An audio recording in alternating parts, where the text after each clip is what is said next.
Shelter is one of the biggest line items on most people's budgets. In fact, I'd wager that for most people, it is the biggest line item on the budget. Whether in the form of rent or mortgages, it costs a lot to keep a roof over our heads, especially when you consider the other costs that are often linked to that shelter. Moving expenses, parking, utilities, and insurance for renters, and maintenance, repair, renovation, property taxes, utilities, and insurance costs for homeowners. So if we could find a way to live free of those costs, or at least very close to it, even if only temporarily, it would open up a serious amount of income for us to put towards our other financial goals, whether that be paying off debts, saving up for a vacation, or investing for our future. And that's exactly what we're going to be discussing today. Let's talk about 8 different ways that you can live effectively rent and mortgage free. But before we get going, be sure to like this video if you haven't already, as it really does help out the channel a lot, and subscribe with notifications on for more money-related videos like this one every single week. And if you want to further support this channel, you can check out some of the links I've left in the description below, which includes a link to the investing platform M1 Finance. Get started investing for free today. Before we get into some of the ways that people have managed to live free of shelter costs, I want to quickly go over why living rent or mortgage free, even if only temporarily, can be so impactful. According to the American Community Survey conducted by the U.S. Census Bureau, the median monthly rent nationwide was a little over $1,050 a month in 2019, the most recent data available at the time of this writing. However, those prices vary quite a bit from location to location.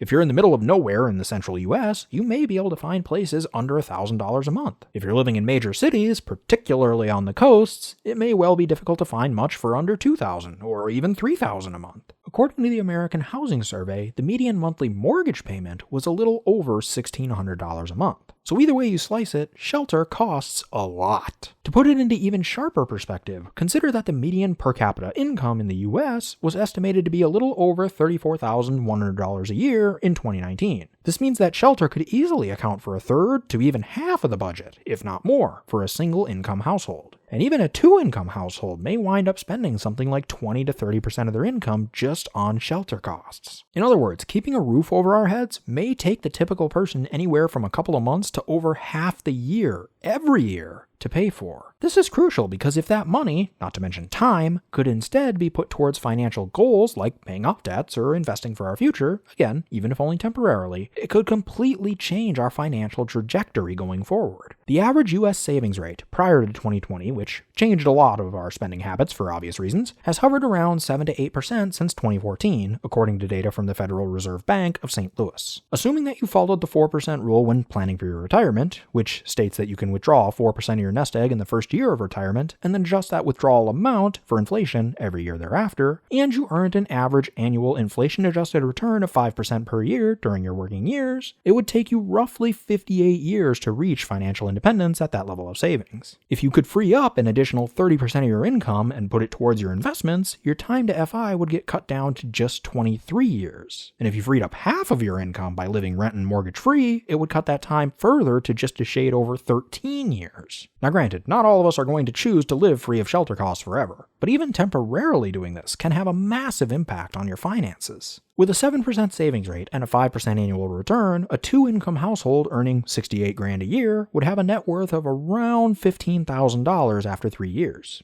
Not bad. A 37% savings rate would jump it up to over $83,000. And at 57% savings, it would clock in at $128,000. And if you ask me, that's a difference worth considering, especially when it was generated in just a few years. With that being said, let's get into some of the ways that people manage to live rent and mortgage free. One way to effectively live rent and mortgage free is to rent out your home, or portions of it. This can take the form of listing your place for rent on sites like Airbnb, or buying a multifamily property and renting out the units that you don't live in. The main pros to this approach is that you still get to have a place of your own, and if things go well, you may even manage to earn more in rent than you need to cover your mortgage. In other words, you'd be effectively getting paid to own your own place. And while that is far from a guaranteed outcome, it may not be as unachievable as it may seem at first in many places across the country. Say you bought a triplex for $700,000 in California. Assuming a 30-year mortgage with a 3% interest rate, your monthly payment would be around $2,950. If you managed to rent out the other 2 units for $1,500 a month, you'd have your mortgage costs covered. On the Airbnb side of things, here are the average nightly rent prices in 2020 according to data provided by alltherooms.com. Obviously, larger homes with more rooms available for rent, or homes in more desirable locations, will fetch better prices, and it's worth noting that homes generally aren't occupied by renters every single night. But you can see just by eyeballing it that the average for most states is north of $100 a night. If you manage to fetch at least that much each night and you had your home rented out on the weekends, you'd put a big dent into that mortgage bill. You might even be able to cover it completely in some areas of the country. Some downsides to this approach is that you may not have as much privacy as other living options. And unless you hire a property management firm to help out, you'll have to deal with tenant issues that come up from time to time. Additionally, any rental income you generate is subject to taxes, so that has to be taken into consideration when deciding whether this approach is right for you. A second way to effectively live rent and mortgage free is to take advantage of rent hacking. This usually takes the form of getting some roommates and splitting the costs of the place, or subleasing some of your space to another person. The nice thing about this approach is you don't necessarily have to own a place in order to accomplish it. Additionally, if you're just getting roommates and splitting the cost of an apartment, you're not increasing your tax burden, but you are decreasing your living costs, which still frees up more of your income for use in other areas. All else being equal, this is usually the more financially efficient route. Some potential downsides to this approach is that not every place will allow you to sublease to others, so be sure to check with your apartment managers before attempting this approach. Beyond that, some spaces are not large enough to comfortably bring in additional roommates, even if you're technically allowed to do so based on the lease agreement. Some places also have rules for how many people can live in any given unit, so again, be sure to check with the rules and regulations first. And finally, some of us may not know who's looking for a place to live, therefore we may have to bring in people that we don't know as our roommates. And this can turn out great, and we can end up making friends that we never would have otherwise, but it can also go sour if we end up with roommates that we struggle to get along with. If you find yourself considering this approach and you're in this situation, it may not be a bad idea to run some background checks and get a verification of employment from your potential tenants,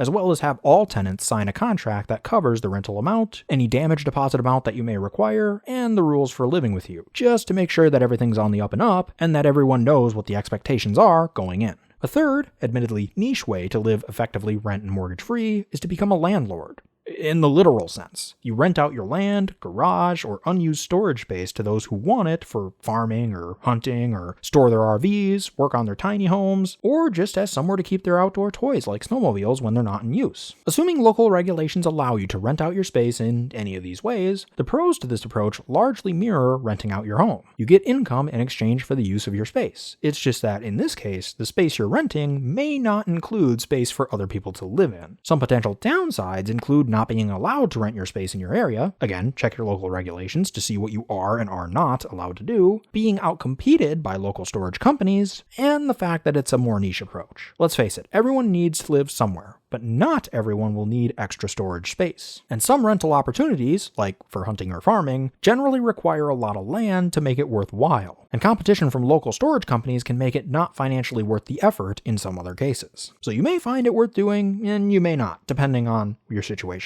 A fourth way to effectively live rent and mortgage free is to become a house flipper or real estate investor. Assuming you have the willingness, time, knowledge, and skills to do a lot of the work required on a fixer-upper yourself, or the money, knowledge, and time required to become a successful real estate investor, this can be quite a profitable side hustle that also happens to provide you with shelter. Another nice thing about this particular approach is, if you do it right, you may also be able to take advantage of some of the tax breaks with the real estate that you're fixing up and or flipping, both in terms of the costs associated with fixing them up, which can often be a business expense, and in terms of the gain on the sale of the house. However, if you don't have the willingness, time, knowledge, and or skills needed to do these things, then profit margins can get pretty thin pretty quick. That's not to say that it can't still be profitable, because of course it can, maybe even wildly so, especially if you buy in an up-and-coming area, or start hiring other people and scaling up your operations over time, but the risk of losing money on the deal does become greater as your costs rise. And that additional risk has to be weighted against the expected reward when making your decision with this approach. Another potential drawback to this approach is that it may take some more of your time than other approaches, especially if you're the one doing most of the work and are trying to fix and flip quickly, as opposed to buying a fixer-upper, fixing it, then living in it for a while before selling it for a profit. And that is an opportunity cost you'd want to take into account when you're making this decision.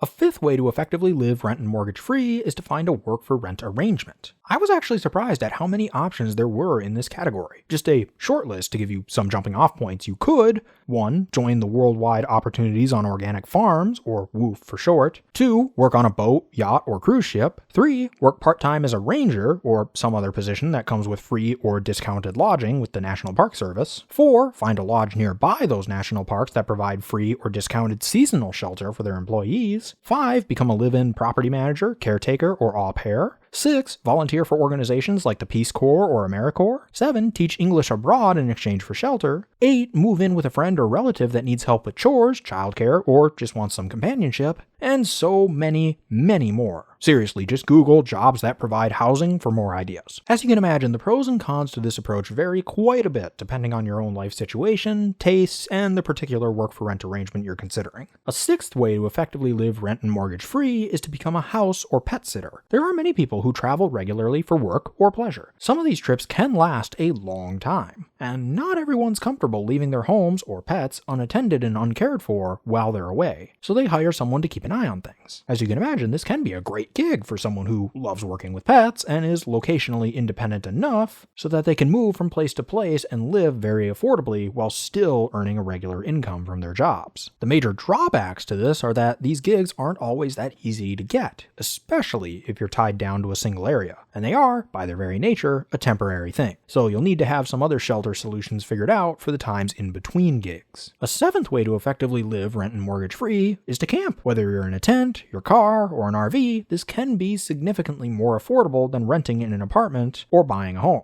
especially if you're willing to boondock. Some drawbacks to camping like this is convenience and sometimes comfort, especially during winter it can get rough. I mean, it's called roughing it for a reason. Also, boondocking, while typically allowed on public lands and even many other places like certain Walmart parking lots, there are some areas that don't allow it, so be sure to check before you settle in for the night. An eighth way to effectively live rent and mortgage free is to couchsurf. Couchsurfing is exactly what it sounds like. You're sleeping on someone's couch. The pros are, well, it's generally cheaper and can be a great way to save on accommodations if you're traveling. You can also meet some really cool people as you travel from place to place. The downsides are the fact that it's temporary. You never, ever, ever want to outstay your welcome. And it generally requires a very locationally independent lifestyle to pull off for any serious length of time. I mean, there's only so many people in any given area that are willing and able to give you the space to crash. So you'll likely be moving from location to location often and may have to supplement this approach with others to ensure that you always have somewhere to go. Additionally, it may not have the same comforts as other options. So there you have it. 8 ways to live rent and mortgage free, or at least for very, very affordably.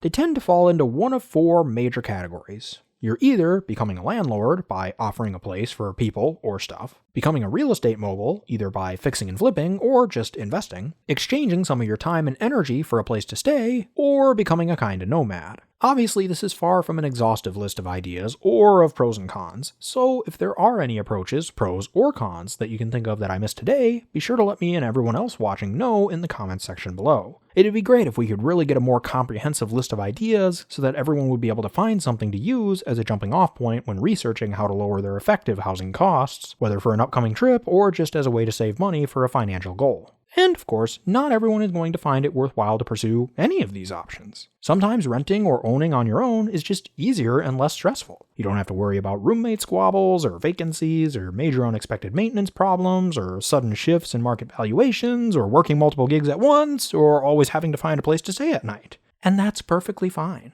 Because while the cost of shelter is often one of, if not the, biggest line items on our budgets, it isn't the only opportunity we have to save more money and achieve long-lasting financial success. As is always the case, it comes down to finding a way to live that's both enjoyable and sustainable for you while being financially effective. And thankfully, there are countless ways to do just that. But that'll do it for me today. Once again, if you enjoyed this video, be sure to smash that like button if you haven't already, subscribe, and hit that bell next to my name so you'll be notified of all my future uploads. I generally upload every single Monday, and if you have a friend that would be interested in this kind of content, be sure to share it with them.